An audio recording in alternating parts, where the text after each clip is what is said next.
What's up, y'all? Welcome to another review by Ryan. Happy Wednesday. It is Wednesday, August 24th, and I hope you all find this video in good spirits and good health.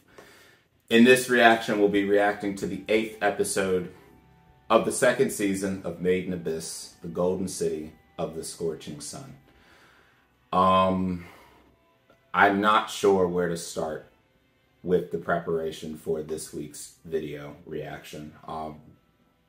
You know, I've had a week to sit on the revelations of the last episode.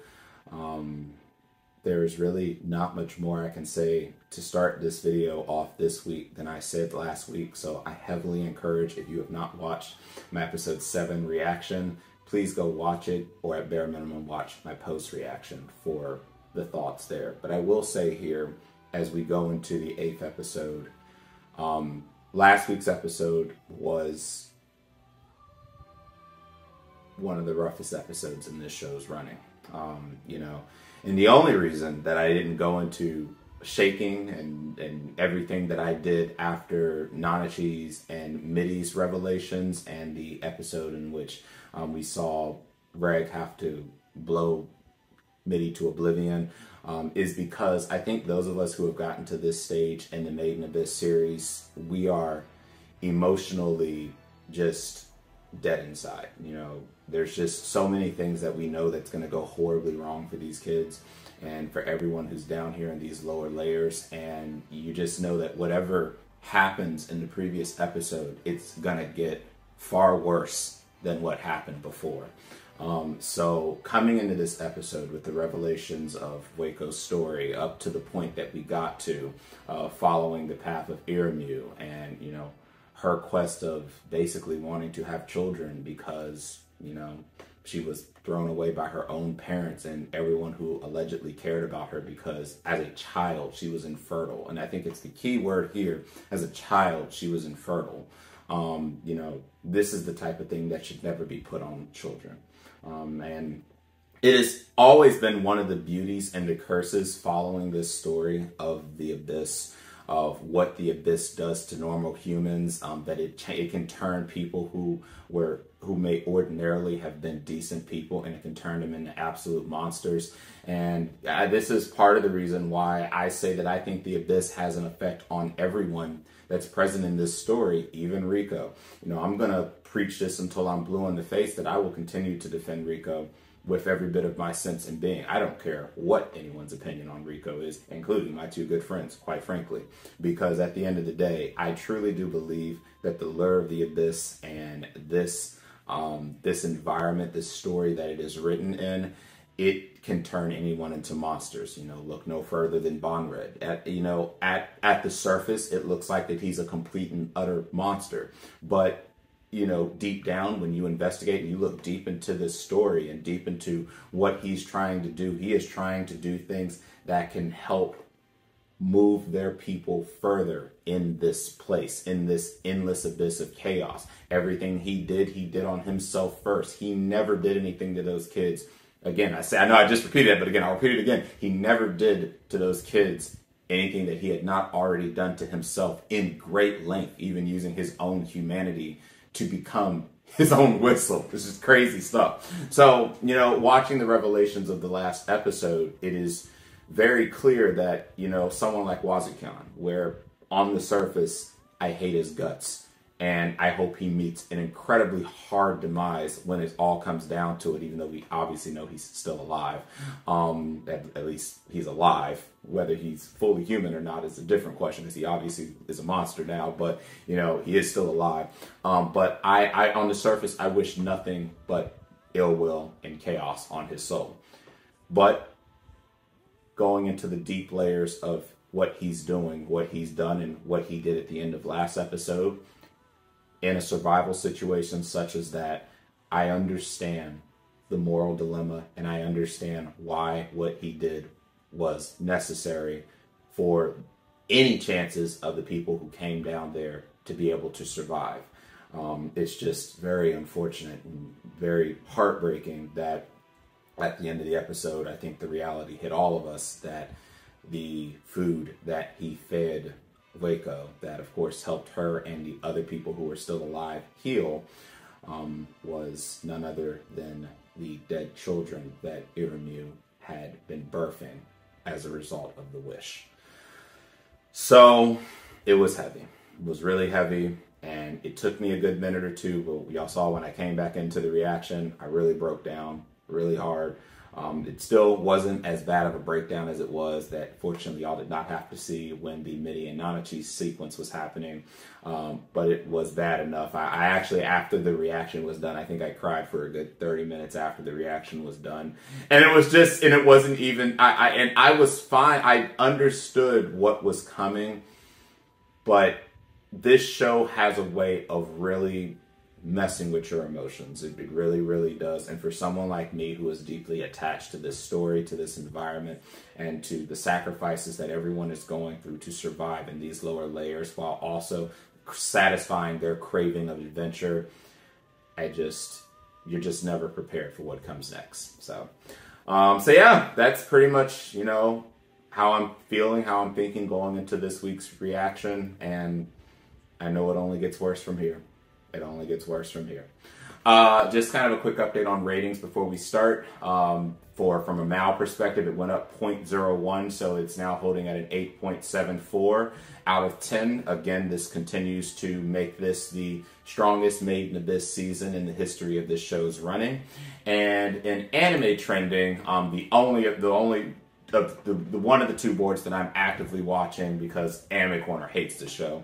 In anime trending, Made in Abyss did go up one spot and it is now in the number 5th spot.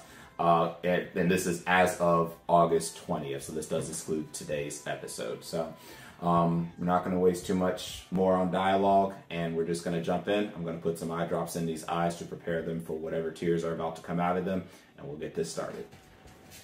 All right, guys, and I'm back, and it's time. Again, as a reminder, the title of today's episode is The Form the Wish Takes. So, for better or worse, let's go ahead and get this started. As a reminder, I'm not using high dive, so please refer to the bottom right of the video to make sure you are at the right part of the video. So let's get this started in 3, 2, 1. Oh, we're back on rec. Ah, he went back to see Fapata.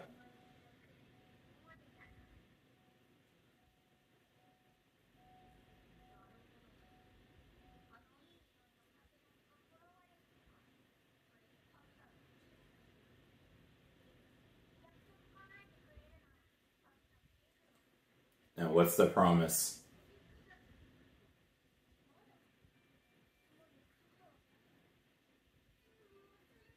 He forgot it all. What was promised?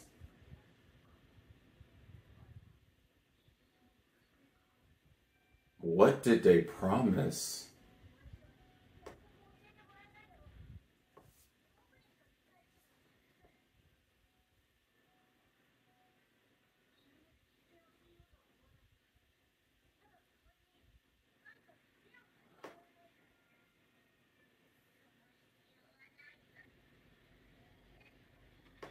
What the hell? Oh, what the hell?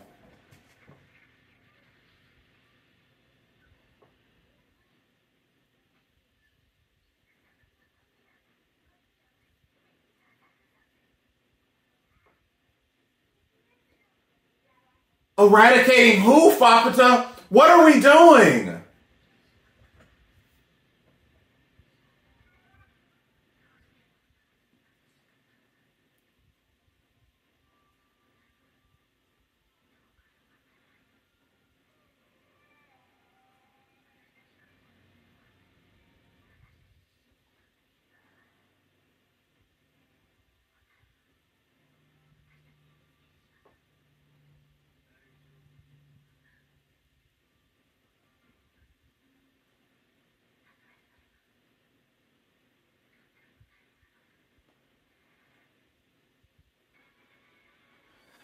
Oh boy.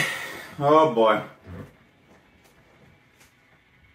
And these answers I don't even want to know the answers now, to be honest. I should press pause while I'm still ahead. Well, that was a hell of a start. Fappa just ripping off body parts now.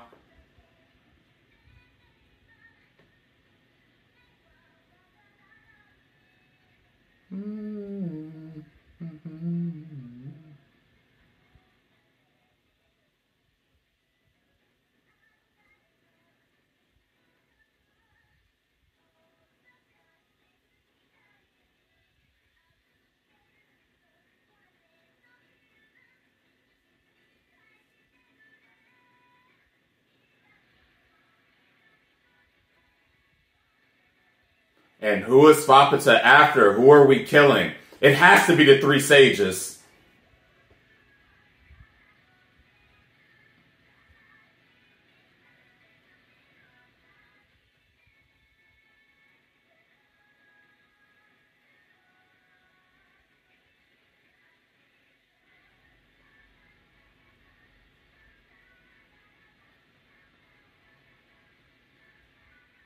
That is so unfair, what they put freaking Iramu through. That's so freaking unfair. The form the wish takes.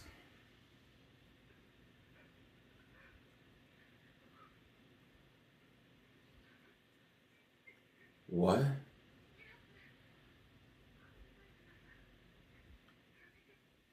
What is...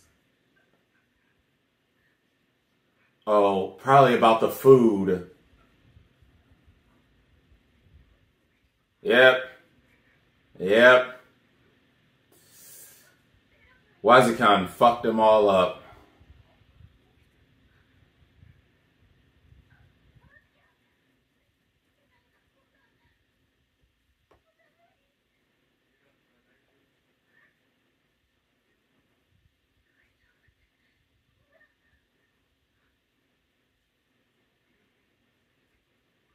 I don't think I want you anywhere near Iramu right now, quite frankly.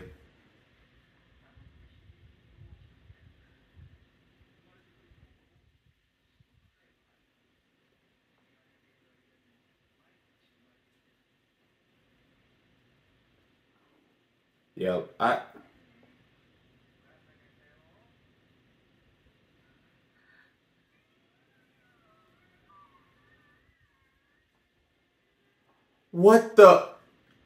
What the fuck happened?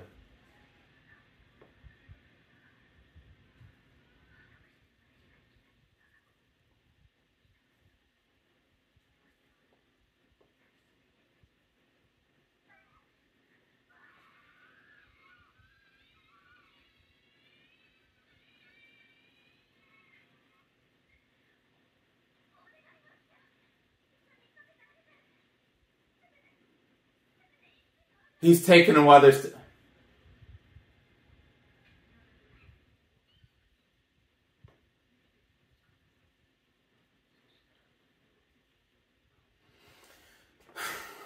Like, I fucking get it, but... Bruh!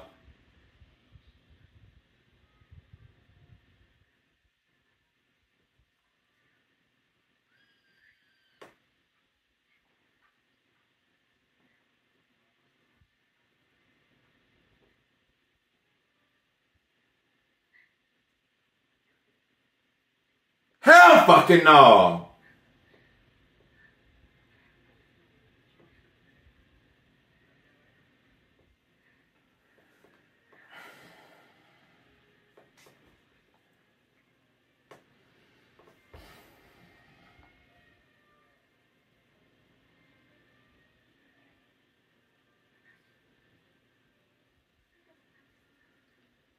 I mean, there was nothing that you would have been able to do. This is...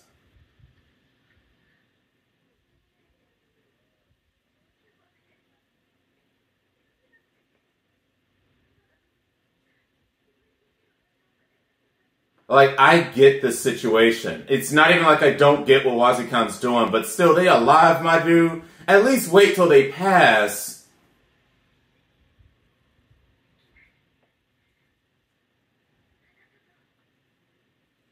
Oh.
And Beloff went insane too.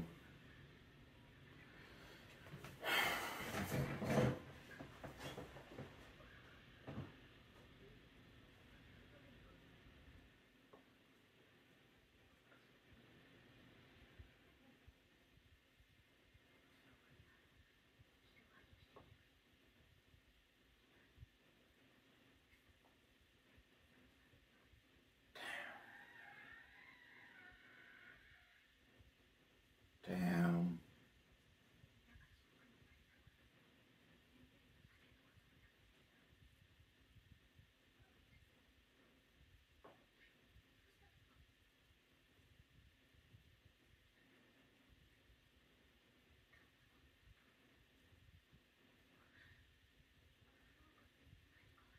That's the wish granter.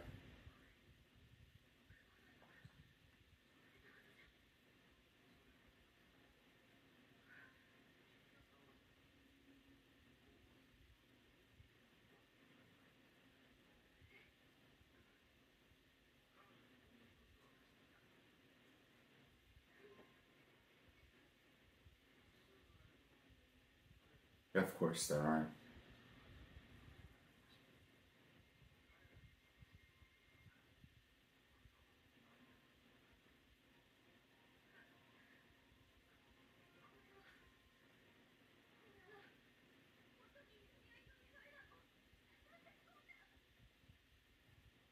He's gone. He's gone.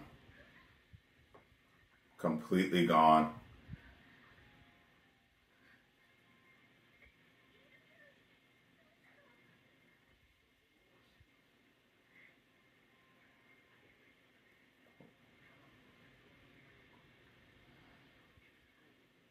What?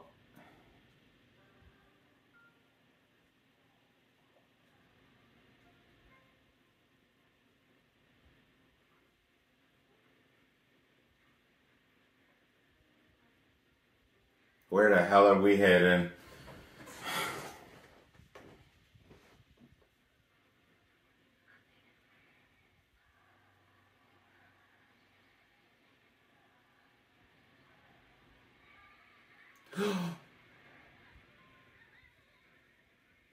But of course... Oh, shit! Oh!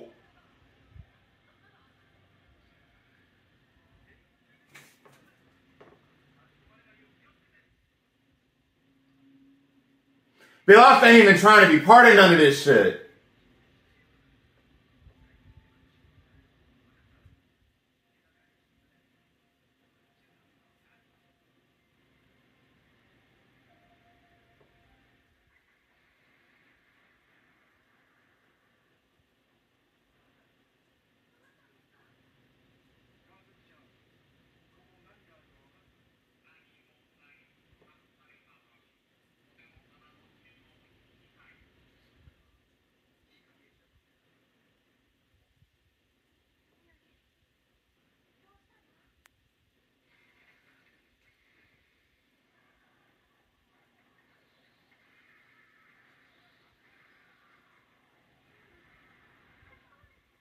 Oh.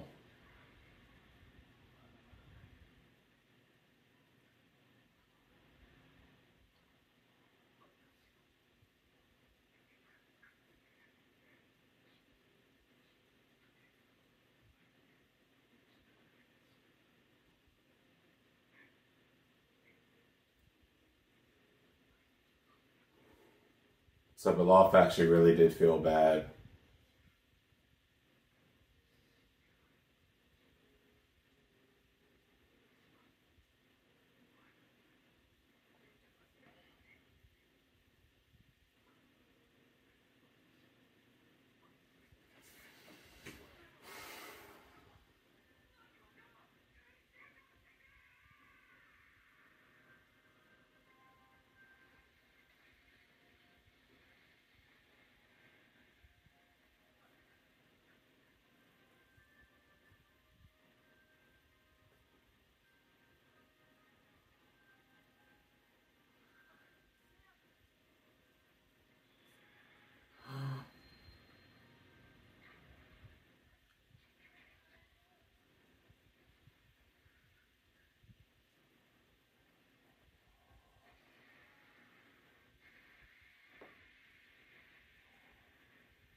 Oh, so Iremu turn. Oh shit.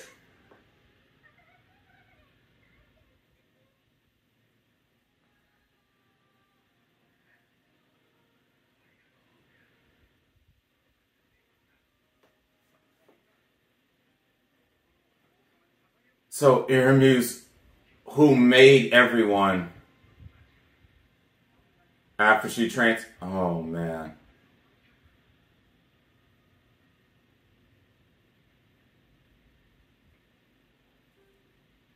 But there's no way in hell Fueco's not gonna do it.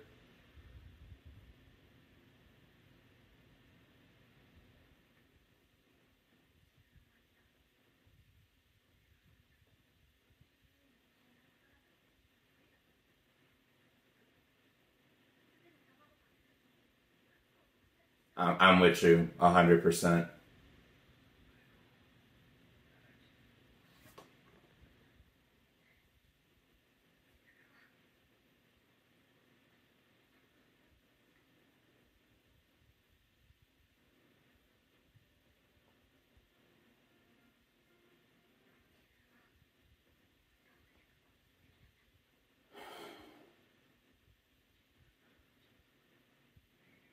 This isn't even her wish anymore, though, and even I know that, and I haven't read the damn light novel.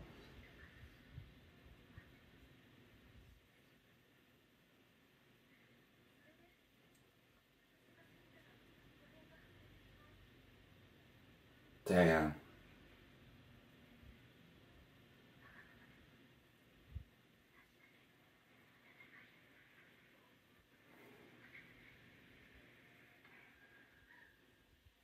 Of course.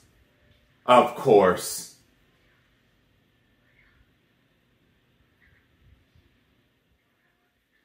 Damn, of course he would. This man, anything to survive. It doesn't surprise me, not in the slightest.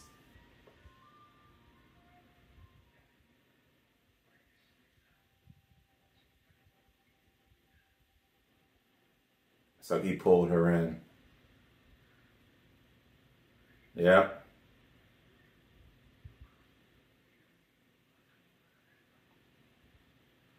So that's where she was the whole time.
All right.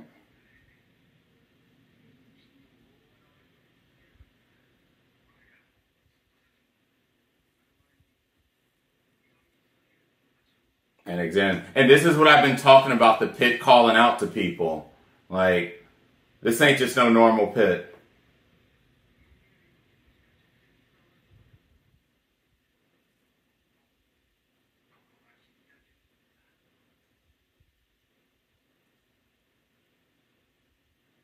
And so this is where she stayed.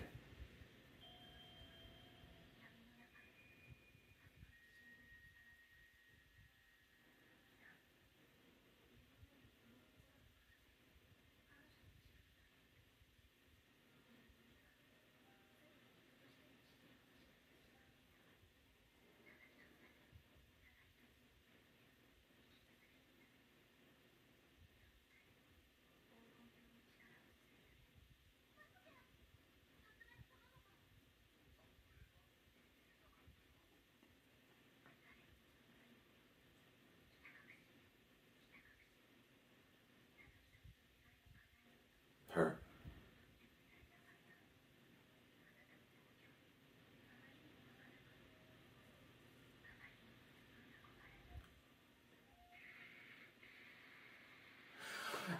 There's my answer. I knew it. Okay, so that makes sense. Fakmato was. Oh man, I was right. Okay, so everything I said at the end of the last episode, I was right.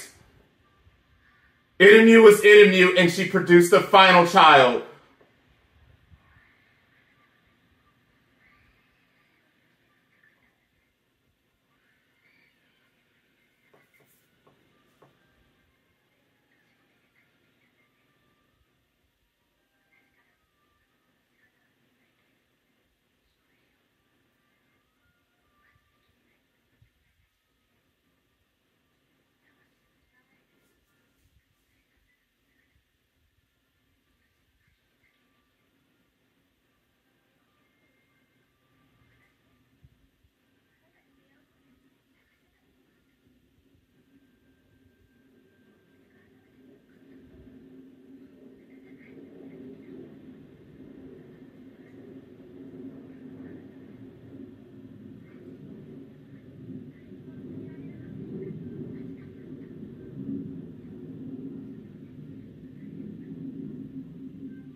Oh man. And so she took care of all the children who died.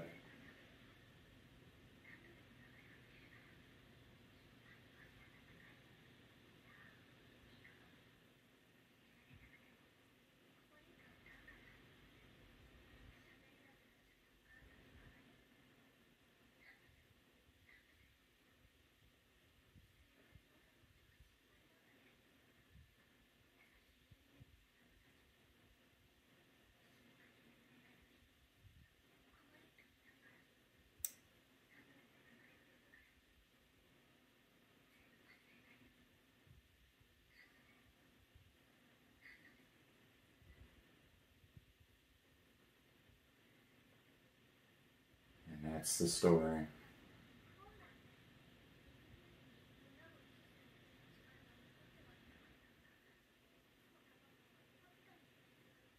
Oh.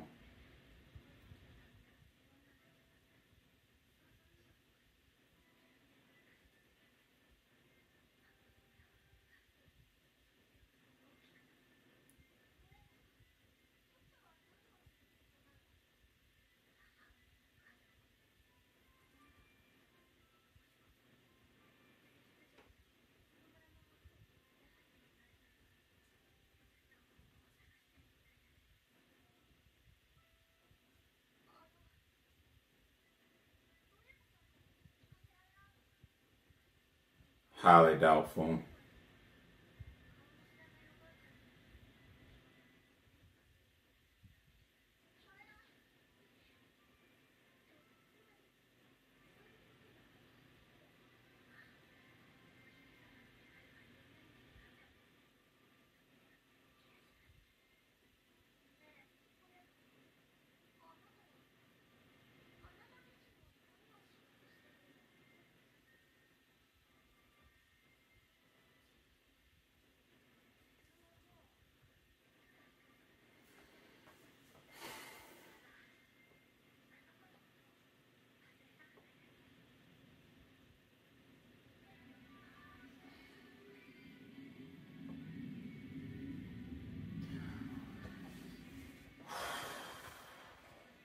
Well, a much quieter reaction, guys, for sure.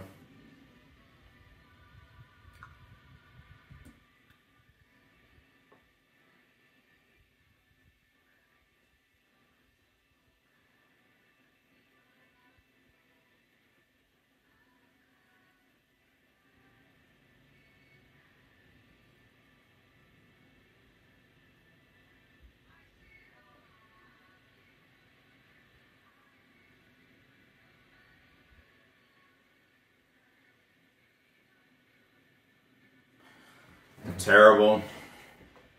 A terrible past, a terrible story. But at least I have my answers about Fapata, so I was completely right last episode that Irumyu was Irumyu and Fapata was Fapata. It was based off of what I had seen a little bit in the non-spoiler part of Wiki and what I was seeing on my anime list, that they were two separate beings. So, Fapata has inherited the wishes of Irumyu, and Fapata is going to tear this shit up as a result of what Wazikan and them did.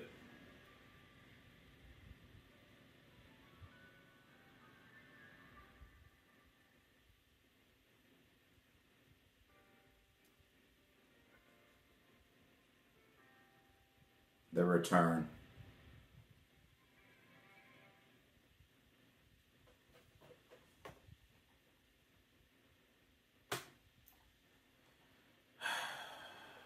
Alright, we're going to stop that video right there. I need a little bit more eye drops and then I'll talk about the post-reaction. Alright guys, and I'm back. Well, no crying this week, so that's a surprise, probably because I was mellowed out by all the disastrous consequences of last week. But obviously, a lot of heavy stuff regardless. And I will say that this is an episode that I'll probably have to watch a second time after this reaction is done, because there's a lot of little things that were stated here, particularly regarding the 3 cradles. We now know that at bare minimum, there were 3 cradle of desires in effect. The cradle that was the primary, the one that Irumyu followed to give birth to children and to provide a solution to the situation they were dealing with initially, with not having a good water source, not having a good food source. That was the first solution in the first cradle. The second cradle, based on what I'm understanding, this was the cradle that Wazikan planted in her to continue her life, because obviously as Irumyu was growing, and Irumyu was becoming less and less really alive, he wanted to prolong Irumyu in whatever way possible. And it's very clear that this completely went against the initial wish and the actual desires of Irumyu, which led to the suffering that Irumyu followed. So this is where Wazikan really started to care about the preservation of the people that were down there in the 6th layer above all else.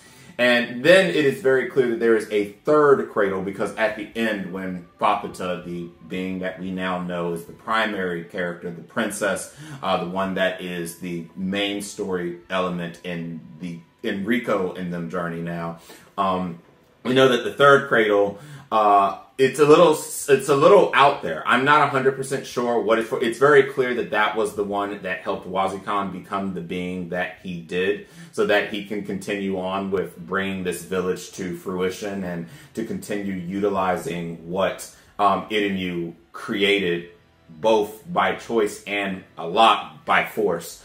I'm not going to answer too much on what I believe fully the third cradle of desire was for, because I think there's still a bit of answers to be asked. And this comes down to what Fapata's endgame is. One thing that we know without a doubt is that Irumyu was suffering tremendously, a big courtesy because of what Wazikan did to her, continuing to use the babies that couldn't be named, that were still alive. He used them to obviously create food, make food and sustenance for them, and to deal with the curse. But also it was for his own desire ultimately. It's a fucked up situation that happened to Irumyu. I feel absolutely terrible. That what may have been a simple wish to Irumyu turned into an entire disaster. There was nothing that Ougonkyou could do. Ougonkyou was not about that life of creating the village, because obviously when they went outside and Irumyu basically formed the foundation that would become the village of the Hollows, at that stage in the game, it was very clear that Ougonkyou wanted nothing to do with this. And so because she was against the desires of the collective, we saw Belaf become who Belaf is now. And Wazikan was all about what, it was all about what Irumyu was trying to do now, because obviously we now had multiple cradles in effect here, and it was all feeding his ultimate goal of being able to survive and to continue being able to see the unknown here and do anything by any means necessary. So really the only true question that I have going into the end of this episode is the third cradle. And I'm hoping that that there will be more insight onto, you know, what was all involved with the third cradle other than turning Wazikan into what Wazikan turned into. And I'm sure that we'll get more answers as we see Fapata ultimately aim to fulfill the desire of her mother, which is pretty much set in stone to destroy this village once and for all, and to be done with it, and to let Irumyu be free. So we now know that while Irumyu no longer really has any humanity left, Irumyu is continuing to fight, unfortunately, as the foundation of the village, but there's really not much more Irumyu can do, primarily because when Fapata was born, Fapata has taken all of the cradles into her own self. So, you know, my opinions on all of this is it's really deep and it's really complex, and there's still some questions that I have, but these are questions that I assume are going to be answered as we move about the rest of the journey, now that we are going to be switching back to Riko and Reg's story. The only thing I can really say is it's just a really tragic situation altogether, what, you know, everyone went through. And in a way, even Wazikan, you know, ultimately he is aiming for the survival of everybody down there. The reality that there was no ability to go back up, that the only thing they can do is either stay here or continue to go down. And he obviously chose options and made decisions that were, in his mind, the best options necessary for the continued salvation of those that were still here, even if that meant using babies, even if that meant using living creatures. Again, it was one thing, he was using the creatures after they had died, but he said that there weren't enough creatures dying, so obviously he would immediately take them from Irumyu to Irumyu's disgust and upsetness, and he would kill them while they were still alive, and he would use them for substance, for growth, and for dealing with the curse of the abyss. And Pilaf also wasn't about it, and he felt incredibly guilty about that, and ultimately sacrificed himself to Irumyu when Irumyu was forming the foundations of the village. And really the only one who just was like, it is what it is, really was Wazikan. And again, I will say the same thing that I said at the end of last episode. I get what he's doing. I get it the same way that I get what Bondred was doing, and will probably continue to do, even though it appeared that he would stop doing that after Ragnanachi and Riko went down to the 6th layer. And this just comes down to a morality situation. It really does. This entire show, everything that we've learned in the last 2 episodes, you know, it all comes down to a morality. What would you do morally in a situation like that? Would you care more about the humanity of the creature that may be able to save the people that are still alive, or would it just be, it is what it is, and you'll just do whatever's necessary, even if that means killing whatever, you know, the person's initial goal was, and completely doing everything against what their humanity side of things wanted to do. And in Wazikan's case, he chose the option that another one of my good friends would have chose, which is, hey, if they gotta die, I might as well use them for some benefit.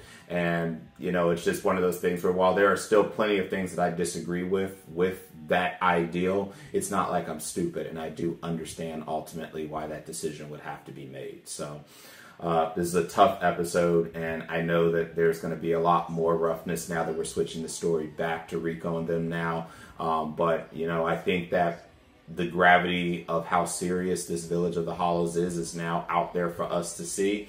And I'm just going to wait for the next episode to see what we do from here with the information that we've obtained. So, guys, that concludes the backstory of Waco, at least for now. I'm sure there'll be more answers to be given later. And all I can say is it's a fucked up situation. I feel terrible for what happened to Irumyu. I feel terrible for the suffering that Waco had to go through.